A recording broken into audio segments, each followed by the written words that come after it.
தீயவருடைய கபரில் 99 விஷப்பாம்புகள். ஒரு பாம்பினுடைய விஷத்தன்மையை ரசூலுல்லாஹி ஸல்லல்லாஹு அலைஹி வஸல்லம் அவர்கள் சொல்லும் பொழுது அதனுடைய மூச்சு காற்று இந்த பூமிக்கு மேல் பட்டுவிட்டால் புற்புண்டுகளே இந்த பூமிக்கு மேல் நுழையாது என்றார்கள் ரசூலுல்லாஹி ஸல்லல்லாஹு அலைஹி வஸல்லம். அப்படிப்பட்ட பாம்புகளோடு வாழ்கிற ஒரு வாழ்வு. இப்படிப்பட்ட உரையை கேட்டால் திரும்ப வேண்டுமே, நாங்களே உரையை கேட்கக்கூடாது.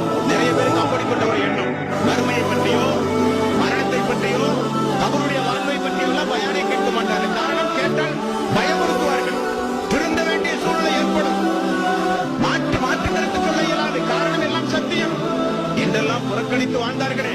99 பாம்புகளோடு, விஷப்பாம்புகளோடு கியாம நாள் வரை இந்த உலகம் அழிக்கப்பட்டு மீண்டும் உயிர் கொடுத்து எழுப்பப்படுகிற வரை ஒரு பரிசக்கின்ற ஒரு திரைமறைவான ஒரு வாழ்வில் நீங்கள் சம்பவிக்க போகின்ற, தீயவர்கள் சம்பவிக்க போகின்ற நிலைப்பாடுகள் நண்பர்களே இவைகள்